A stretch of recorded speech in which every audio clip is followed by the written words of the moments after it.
Okay, तो प्रश्न है कि प्रोस्पेक्ट बोल रहा है कि मैं ज़मीन में इन्वेस्ट करूंगा, इंश्योरेंस में इन्वेस्ट नहीं करूंगा, राइट। और ऐसा वो किसी भी चीज़ के बारे में बोल सकता है, मैं गोल्ड लूँगा, मैं म्यूचुअल फंड लूँगा, कोई भी चीज़ के बारे में बोल सकता है, ठीक है। इसको कैसे हैंडल करें? तो ये इस ऑब्जेक्शन को कहते हैं कि आपके अलावा सब में इन्वेस्ट करूँगा। इसको कैसे हैंडल करें, इसके अलग अलग तरीके होते हैं, लेकिन उससे पहले थोड़ा सा समझना पड़ेगा। नाम क्या है?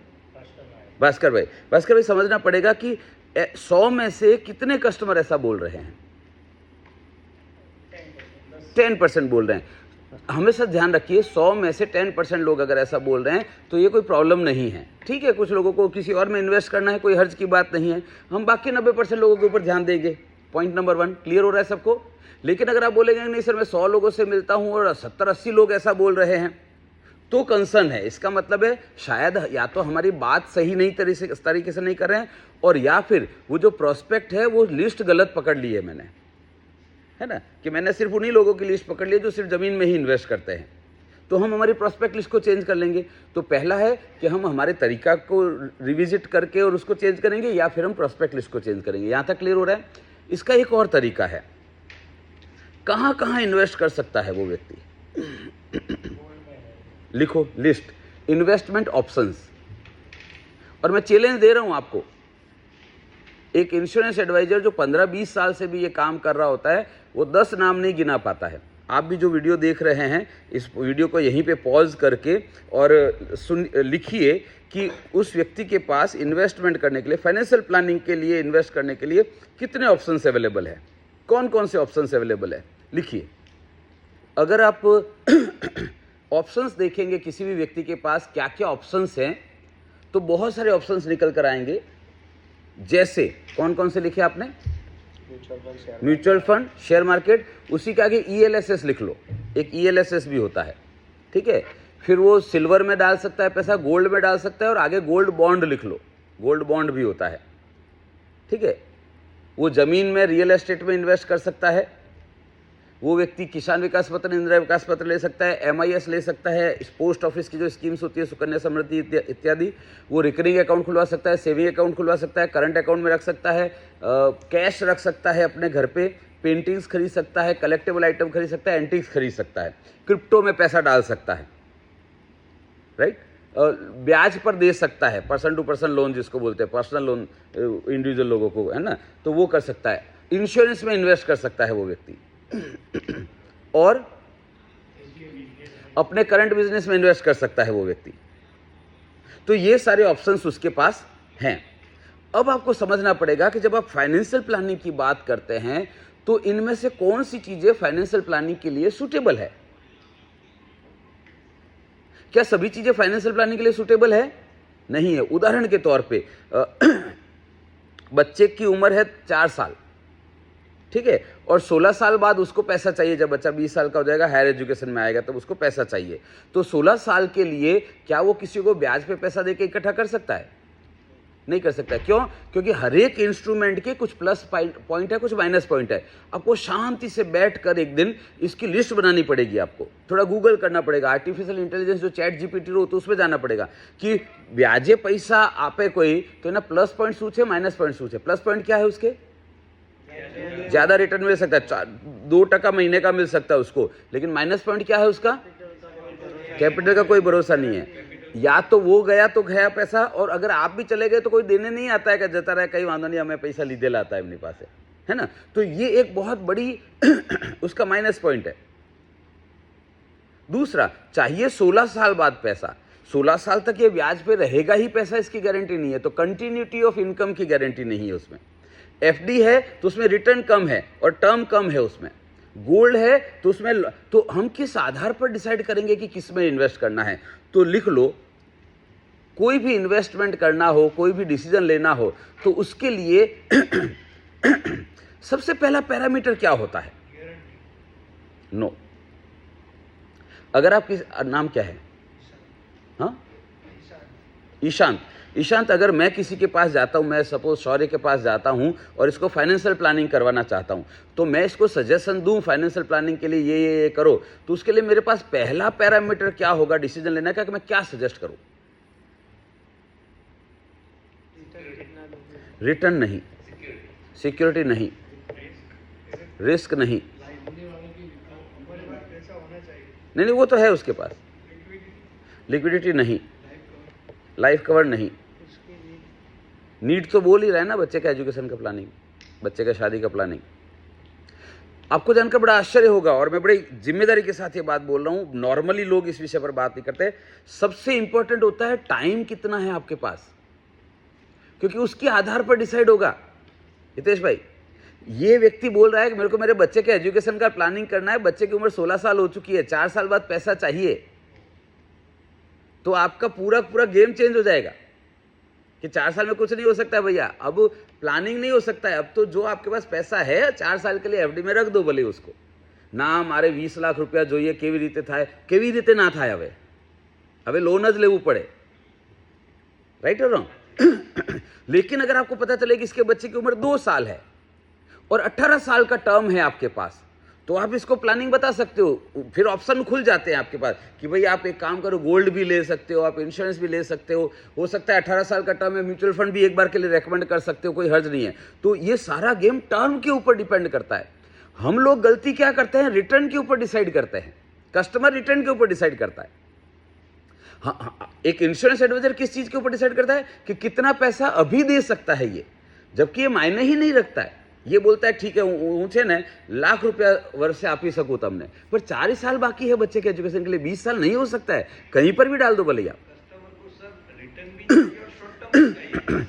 हाँ, तो उसको ये बताना, यही डायलॉग बोलकर बताना पड़ता है फाइनेंशियल प्लानिंग करने के लिए कौन से पैरामीटर होते हैं जो मायने रखते हैं।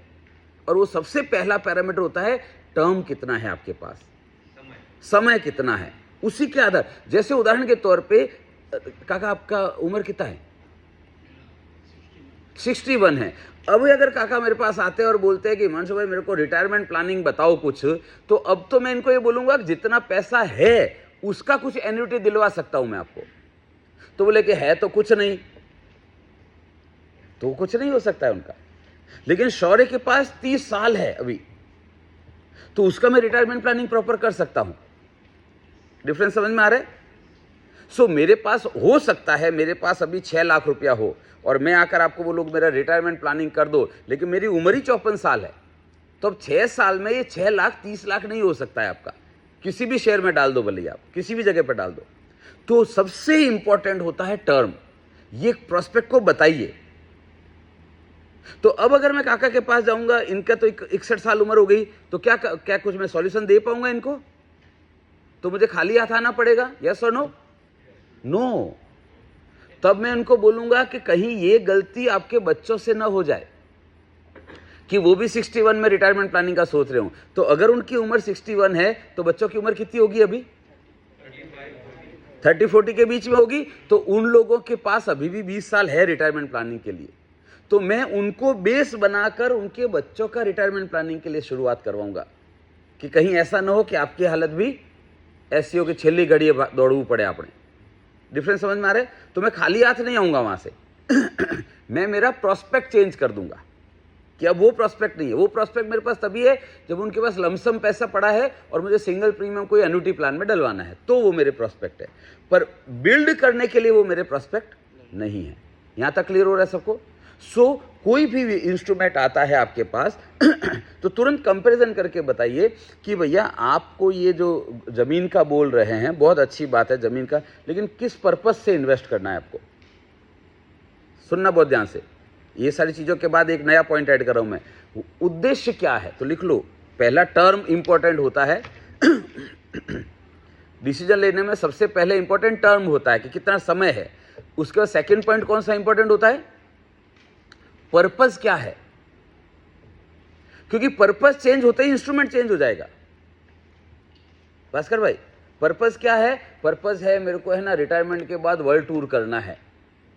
हाँ, तो आप म्यूचुअल फंड में डाल सकते हो, कोई प्रॉब्लम नहीं है। लेकिन आपको अगर बच्चे के एजुकेशन के लिए पैसा इकट्ठा करना है तो म्यूचुअल फंड में नहीं डाल सकते आप पैसा। ख्याल आ रहा है? रिटायरमेंट के लिए करना है तो म्यूचुअल फंड में नहीं डाल सकते आप। डिफरेंस समझ में आ रहा है ना? आप बोलेंगे मुझे ना एक फार्म हाउस खरीदना है और उसमें स्विमिंग पूल बनाऊंगा और रिटायरमेंट के बाद उसमें नहाऊंगा, मैं दारू पीऊंगा, मजे करूंगा।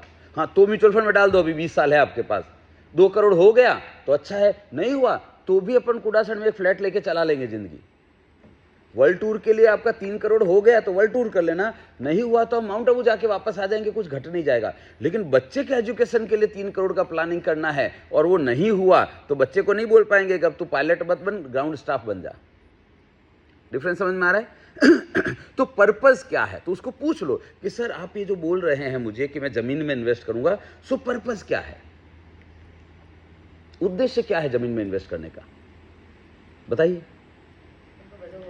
25 साल का गवर्नमेंट जॉब है उसके लिए, तो उसके फादर के लिए वो इन्वेस्ट करो फ्यूचर में, वही कि अगर जमीन पर बड़ा दाम आएगा तो बेच देंगे। क्यों बेचें, किस चीज के लिए बेचेंगे? हाँ समझ में आ रहा है? तो इसका मतलब वो इन्वेस्टमेंट का ऑप्शन ढूंढ रहा है, वो फाइनेंशियल प्लानिंग का ऑप्शन नहीं ढूंढ रहा है। तो इन्वेस्टमेंट की बारी कब आती है? फाइनेंशियल प्लानिंग कंप्लीट हो गया है तब आती है कि नहीं? तो इसका मतलब है कि आपका फाइनेंशियल प्लानिंग भास्कर भाई पूरा हो चुका है। तो अपन चेक कर लेते हैं। फाइनेंशियल प्लानिंग के 5 फैक्टर बताए मैंने, बच्चे का एजुकेशन, बच्चे का शादी, medical emergency, unfortunate event and retirement planning, ये 5 चीजें पहले कवर होती है, उसके बाद वेल्थ क्रिएशन आता है। और वो भाई साहब पहले से वेल्थ क्रिएशन से शुरू कर रहे हैं। डिफरेंस समझ में आ रहा है? तो पेपर पे लेकर, तो जब अपन लाइफलाइन बैलेंस शीट उसके सामने रखें, इसीलिए मैं बोलता हूं आपने उस प्रोस्पेक्ट के साथ लाइफलाइन बैलेंस शीट नहीं शेयर की, देखो पता ही चल जाता है मेरे को। मेरा नाम जोशी ऐसे ही नहीं है, ठीक है, ज्योतिषी है हम लोग, ठीक है। मैं चैलेंज दे रहा हूं आप लोगों को, आपको कोई भी प्रोस्पेक्ट अगर ऑब्जेक्शन कर रहा है, इधर उधर भटका रहा है, मतलब आपने लाइफलाइन बैलेंस शीट इस्तेमाल नहीं की, या अगर आपने लाइफलाइन बैलेंस शीट इस्तेमाल की है तो 90% से ज़्यादा कॉल में आप कंट्रोल आपके पास रहेगा, उसको समझ में आ जाएगा कि भैया ये सारे बाकी है। भाई ये ऐसा ही है ना हितेश भाई, आपका बच्चा बोलता है कि पप्पा मारे છે ને પેલું કોલ્ડ પ્લેનો કોન્સર્ટ આવે છે એ જોવા જવું છે, અને એના પછી હું મુંબઈ એક ફરી આવું છું, અને પછી ગોવા ફરી આવું છું, અને દિવાળી પર તો મારે જવું જ પડશે બેંકોક। और आप उसको बोलोगे कि भैया तेरा होमवर्क बाकी पड़ा है, तेरे प्रोजेक्ट पूरे हुए नहीं है, टीचर तेरे को 3 बार बोल चुके हैं कि पापा को लेके आ, मैं जाके आया तो उन्होंने बोला कि आपके बच्चे का अटेंडेंस पूरा नहीं है, और तू बोल रहा है कि मेरे को दिवाली पे बैंकॉक घूमने जाना है। तो पहले क्या कवर करना पड़ेगा? स्कूल का कवर करना पड़ेगा। घूमने के लिए जिंदगी पड़ी, नाना पापा भणवा माटे पण तो जिंदगी पड़ी छे ना आखी, तो क्या करोगे आप? उसको खोपचे में ले जाना पड़ेगा कि मैं तेरे को बताता हूँ कितनी जिंदगी पड़ी है ना। प्रायोरिटी सेट नहीं कर पाता है। तो एक एडवाइजर का रोल क्या होता है? एडवाइजर का रोल होता है उसको ये बताना कि प्रायोरिटीज क्या है तुम्हारी, क्या होनी चाहिए। वो जमीन को पहले ले रहा है, दाल भात शाक रोटली का पांदे पड़े हुए हैं और वो बोलेगा यहाँ गुलाब जामुन बहुत सारा मळे छे, तो भैया दाल रोटी के खाने के वांदे पड़े हुए, पहले दाल रोटी का इंतजाम कर लो। ना गुलाब जामुन बहुत सारा, अरे खाएंगे गुलाब जामुन बाद में यार, पहले ये एग्जैक्टली वैसे ही। और ये एग्जांपल मैं कस्टमर को देता हूं, और ज़्यादा इफेक्टिव होता है अगर मैं फैमिली में जाके डिस्कस कर रहा हूँ, घर पे जाके डिस्कस कर रहा हूँ। किसकी शादी हो गई यहाँ पे? किसकी शादी होगी? आपकी शादी हो गई। आपका नाम क्या है? दर्पित। दर्पित ने अपनी वाइफ को शादी के टाइम पे बोला कि अपन है ना घूमने के लिए सिंगापुर जाएंगे। शादी को कितने साल हो गए? 5 साल हो गए, अभी तक ले गए सिंगापुर ले नहीं गया। तो वाइफ इनको बोलती है कि अरे अपन सिंगापुर जाने वाले, जरूर ले जाऊंगा, चिंता मत कर तू, जरूर ले जाऊंगा। 5 साल हो गए कहीं लेके नहीं गया। जब भी घूमने की बात आती है वाइफ बोलती है घूमने, बोले अब सिंगापुर जाएंगे अपन। 5 साल बाद थक के वाइफ बोलती है कि यार तुम मेरे को माउंट आबू तो ले जाओ। सिंगापुर के टाइम पे सिंगापुर, नानू नहीं विचारवानुं, नानू नहीं विचारो, આપણે સીધું સિંગાपुर જઈશું। વાઈફ બોલે સાપુતારા તો ले जाओ मेरे को यार, बोले ना આપણે सिंगापुर જઈશું। वाइफ बोलती है अक्षरधाम लेके जाओ यार, नहीं सिंगापुर જઈશું આપણે। तो क्या होगा? घर में क्लेश हो जाएगा। एग्जैक्टली वैसा ही फाइनेंशियल प्लानिंग में भी क्लेश हो जाता है। अगर आप रिटर्न चाहिए मेरे को, अरे रिटर्न से पहले बाकी सारी चीजें तो पूरी कर लो। ख्याल आ रहे? बच्चे को स्कूल के एनुअल इवेंट में कब पार्टिसिपेट करने को परमिशन देनी होती है? जब उसका होमवर्क पूरा होता है। तुम्हारा होमवर्क पूरा नहीं है, तुम 2 टेस्ट में फेल हो चुके हो और स्कूल पिकनिक पे ले जा रहा है तुमको, तो उसको बोलना पड़ता है कि भैया पहले पास हो जा तू क्लास टेस्ट में, बाकी सब बाद में होता रहेगा। सेम वे रिटर्न बहुत बाद में आता है, पहले आता है नीड। तो लिख लो नीड वर्सेस वांट। जरूरियात वर्सेस इच्छा। व्यक्ति इसी में उलझा हुआ होता है। उसको लगता है कि इच्छा पहले होनी चाहिए पूरी, जबकि पहले पूरा होना चाहिए दर्पित भाई, नीड पूरी होनी चाहिए। नीड कौन कौन सी है? 5 नीड है। बच्चा का एजुकेशन, बच्चे का शादी, medical emergency, unfortunate event and retirement. इसी सीक्वेंस में बोलना है आपको हर बार। ये 5 चीजें पूरी हो गई आपकी, वेरी गुड। अब अपन आगे बात करते हैं रिटर्न के बारे में। अगर ये 5 चीजें पूरी नहीं हुई है तो पहले इनको करना पड़ेगा, उसके बाद रिटर्न की बात आएगी। क्लियर हो रहा है सबको? दूसरा, अगर वो जमीन का बोल रहा है और गोल्ड का बोल रहा है तो मेरे YouTube चैनल पर ऑलरेडी इस विषय पर वीडियो है, जमीन और गोल्ड के ऊपर 1-1 घंटे के वीडियो हैं, वो आप देखिए। उसमें मैंने बताया है कि जमीन और जो गोल्ड है वो इन्वेस्टमेंट के लिए काउंट नहीं होते हैं फाइनेंशियल प्लानिंग में। यहाँ पर मैं अब एकदम शॉर्ट में आपको हिंट दे देता हूँ क्यों काउंट नहीं होते हैं। भास्कर भाई शादी हो गई कितने साल पहले हुई थी? 25 साल पहले हुई थी। उस समय सोना क्या भाव था? 8,000 था। अभी क्या भाव है? 1 लाख है। तो आज शाम को जाना, वाइफ को बोलना कि देख 8,000 में लिया था और 1 लाख हो गया, 10 गुना हो गया है, 20 डालते हैं, गजब रिटर्न। वाइफ क्या करेगी? वो आपको बेच देगी बिना जीएसटी के। क्योंकि गोल्ड जो है ना वो इन्वेस्टमेंट है ही नहीं, गोल्ड सेविंग नहीं है। गोल्ड क्या है? इमोशनल सपोर्ट है, वो इमरजेंसी भी नहीं है भैया। हितेश भाई, अगर आपको एक गलत फहमी है ना कि इमरजेंसी है, कौन बोला इमरजेंसी? हाँ, अगर आपको एक गलत फहमी है ना कि इमरजेंसी है तो एक बार घर पर बात करना कि इमरजेंसी है, थोड़ा गोल्ड वोल्ड तो कलंक माना जाता है। सोनू गिरवी मुखी ने काम चलाऊ पड़ी हो। इसका जो सोशल और फैमिली प्रेशर जो होता है, भले ही गोल्ड पड़ा है और उसको गिरवी रखना पड़ा हमको मुथूट में, फिर भी ये कोई अच्छी बात नहीं मानी जाती है। भले ही आप पत्नी को कन्विंस कर लो कि अपनी तो बात हुई थी कि इमरजेंसी में जरूरत पड़ेगी तो इसके ऊपर अपन पैसा ले लेंगे, गोल्ड बेच देंगे, इसीलिए तो लिया था, फिर भी वो मना कर देगी। समझ में आ रहा है? लिया अपन क्या दर वर्ष अपने 10 ग्राम गोल्ड लईसू इमरजेंसी में काम लाग से, ये बोल के लिया हुआ गोल्ड भी इमरजेंसी में अगर आप बेचने के लिए जाओगे तो घर में कलेश हो जाएगा कि यार ऐसी क्या सिचुएशन है, ऐसी स्थिति आ गई अपनी कि सोना बेचना पड़ा। यार आपके बच्चों को क्या लगेगा कि मेरे को पढ़ाने में पापा के मम्मी के सोना बिक गया। समझ में आ रही है? तो गोल्ड एक इमोशनल सपोर्ट है और कुछ नहीं है। जमीन में क्या समस्या है, पहले अपने को समझ लेना है। अगर कोई प्रोस्पेक्ट बोल रहा है ना, हूँ जमीन बेची दे, इसने 8 लाख टका थी जैसे 8 लाख टका थी जैसे, मैं आप उसको बोलना का हमारे सर ऐसा बोलते हैं कि आपके एक्चुअली जमीन का कभी सौदा किया नहीं है आपने, मेरे नाम पे डाल दो उसको। मैं सच बता रहा हूं भास्कर भाई, उसको पता ही नहीं है जमीन का सौदा क्या होता है। आपने 1 करोड़ की जमीन खरीदी, सपोज वो 4 करोड़ की होगी, मंजूर है, कोई प्रॉब्लम नहीं है। लेकिन जब आप 4 करोड़ की बेचने जाओगे तो क्या कस्टमर सामने 4 करोड़ कैश लेके खड़ा होगा कि ये 4 करोड़ लो और रजिस्ट्री कर दो? वो क्या करेगा बताए? 40 लाख रुपया देगा और एक बाना खत करवाएगा, और फिर आपको क्या बोलेगा बाना खत में कि आपने दर बीजे महीने बीजा 40 लाख आपीशू અને 8 महीना में पता ही देशू, 4 साल भी पैसा नहीं आएगा आपके पास।